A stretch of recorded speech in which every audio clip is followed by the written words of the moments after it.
स्वामी जी, इसमें पहले नवकार मंत्र में 5 विशिष्ट व्यक्तियों के उनको नमस्कार हुआ, उसके बाद में वासुदेव भगवान को, उसके बाद में शिव स्वरूप को नमस्कार हुआ जी। तो स्वामी जी, मेरा आपसे प्रश्न है कि इस श्रेणी में हम आपको कौन सी श्रेणी के व्यक्तित्व समझे? आप कौन सी कैटेगरी इसमें आते हैं? हमारी श्रेणी आती है आचार्य भगवान से ऊपर और अरिहंत से नीचे, यानी आचार्य और अरिहंत के बीच में आती है। आप समझे ना, आचार्य से ऊपर और अरिहंत से नीचे।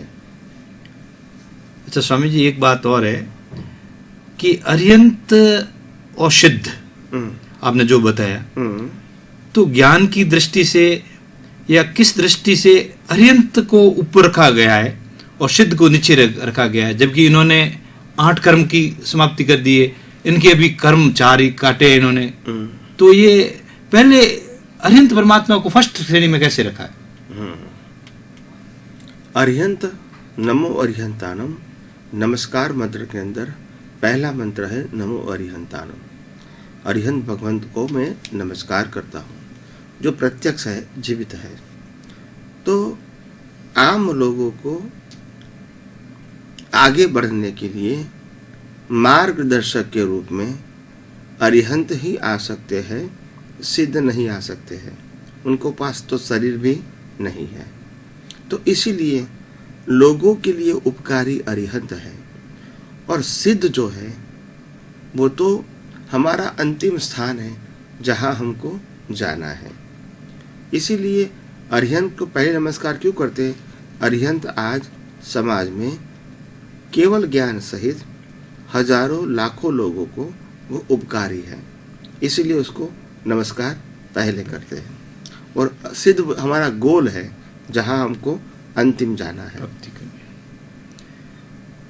स्वामी जी, कई बार व्यवहारिक भाषा में बोलने में ऐसा आता है, हम मंदिर में जाते हैं तो अरिहंत परमात्मा की मूर्ति विराजमान है, अरिहंत परमात्मा के दर्शन करके आ जाते हैं, तो हम उसको अरिहंत कह के पुकारते हैं, हालांकि वो सिद्ध अवस्था में प्राप्त हो गए हैं, उनकी वो मूर्ति है, तो क्या हम उनको अरिहंत नाम से पुकारें तो उनके साथ में कोई गलत व्यवहार तो नहीं होता है? जैसे आज एक उदाहरण देता हूं आपको कि नरेंद्र मोदी आज प्राइम मिनिस्टर पोस्ट पे हैं, उनको अगर हम सीएम ऑफ या सीएम एक्स सीएम करके बुलाएं या सीएम करके बुलाएं फिर उनको पीएम बुलाएं, तो क्या उसमें थोड़ा व्यवहार भाषा में, व्यवहार समझ में थोड़ा अटपटा नहीं लगता है?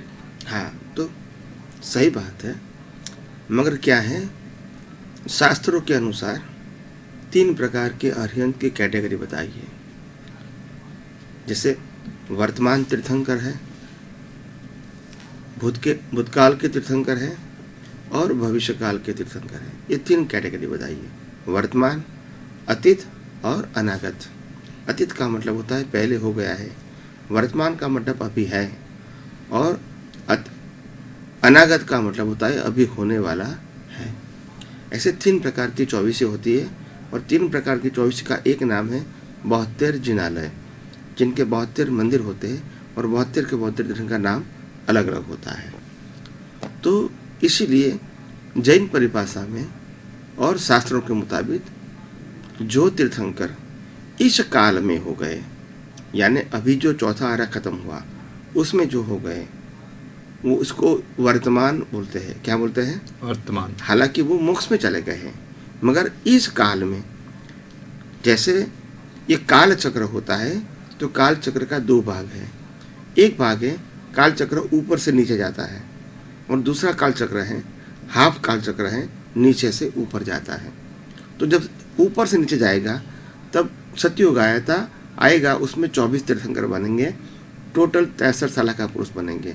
और नीचे से ऊपर जाएगा हाफ, उसमें भी 24 तीर्थंकर और टोटल 63 साल का पुरुष बनेंगे। तो इसमें दोनों में अलग अलग रहेंगे वो? हाँ, दोनों में अलग रहेंगे। और पूरे हाफ और हाफ दोनों सर्कल को काल चक्र बोलते हैं। क्या बोलते हैं? काल चक्र। काल चक्र। तो एक काल चक्र के अंदर 24 और 24 48 तीर्थंकर होते हैं, और 63 साल का पुरुषों भी 2 बार होते हैं। तो अभी जो काल चक्र आधा चल रहा है, आधा में चौथे आर्य के अंदर जो भी तीर्थंकर हो गए, ये आधे काल चक्र के अंदर के लिए ये वर्तमान हो गया। क्या हो गया? वर्तमान। उससे पहले जो हो गए वो भूत हो गए, और अभी जो हाफ काल चक्र में होने वाले हैं वो भविष्य का हो गए या तो अनागत हो गए। तो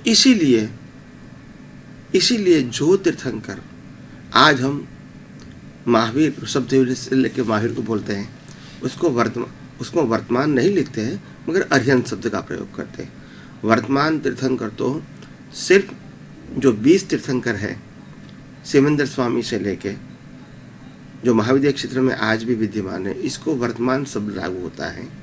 इनको वर्तमान तीर्थंकर लागू नहीं होता है, मगर इसको कहते हैं तीर्थंकर। क्या बोलते हैं? तीर्थंकर भगवान श्री महावीर।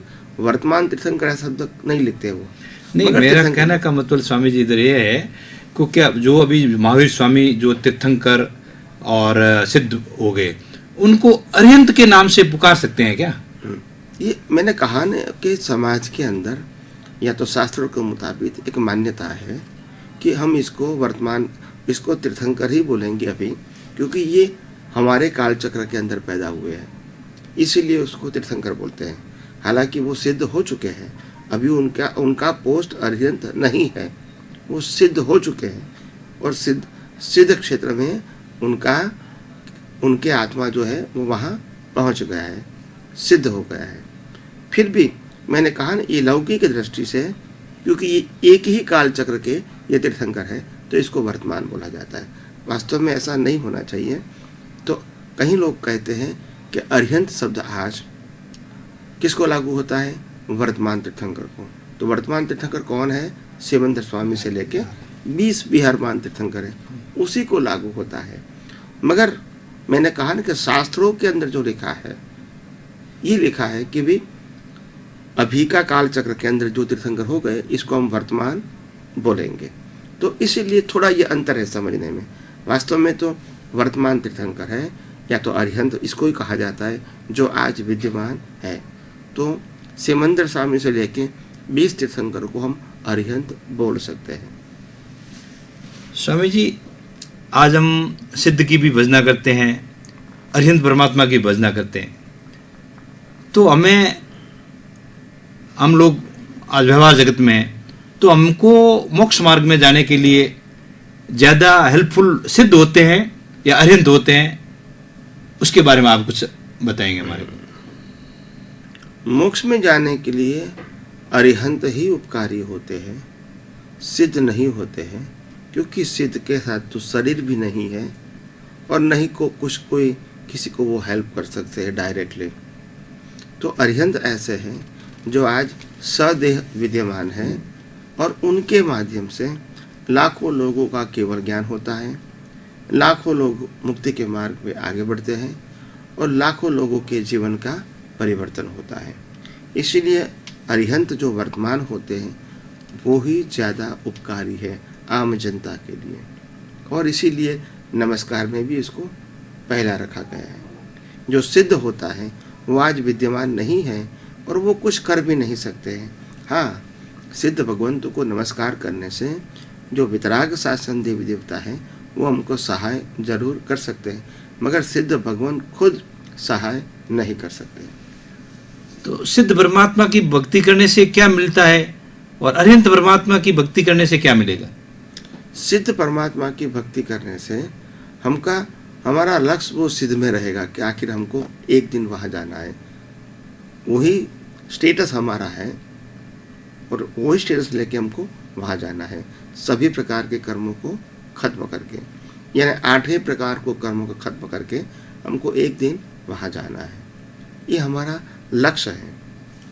मगर अरिहंत जो है वो अरिहंत आज हमको उपकारी है कि उनके माध्यम से ही हम खुद की पहचान कर सकेंगे, अपने कर्म को मिटा सकेंगे, और एक दिन हम सिद्ध क्षेत्र में जा सकेंगे।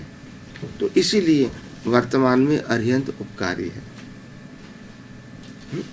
स्वामी जी, आपने इसका विश्लेषण बहुत अच्छी तरह से और एकदम सूक्ष्मता से किया, और ये विश्लेषण से छोटे व्यक्ति को, जो आज बाल पंडित है, उनको भी समझ में आने जैसी बात थी, आपके इस विश्लेषण के लिए हम आपका बहुत बहुत शुक्रिया करते हैं, आपका बहुत बहुत धन्यवाद करते हैं। और इसी कड़ी में आपसे मेरा निवेदन है कि आपने जो बताया कि आपकी श्रेणी जो आचार्य पद से और अरिहंत पद से नीचे की है, तो उसमें कौन सी क्वालिटी है आपके पास कि आपने आपको उस श्रेणी के आचार्य की पदवी से ऊपर और अरिहंत की कैटेगरी से नीचे रखा? तो आचार्य और आपकी कैटेगरी जो है उसमें क्या डिफरेंट है? वो हम नेक्स्ट एपिसोड में बताएंगे, थोड़ा समय लगेगा। जय सच्चिदानंद। नमस्कार स्वामी जी, आपका स्वागत है, धन्यवाद। आइए देखिए, सुनिए और समझिए अध्यात्म विज्ञान, नई दृष्टि, नई खोज। आध्यात्म विज्ञानी अहमदाबाद के स्वामी श्री कमलेशानंद जी के साथ। इस कार्यक्रम के प्रायोजक हैं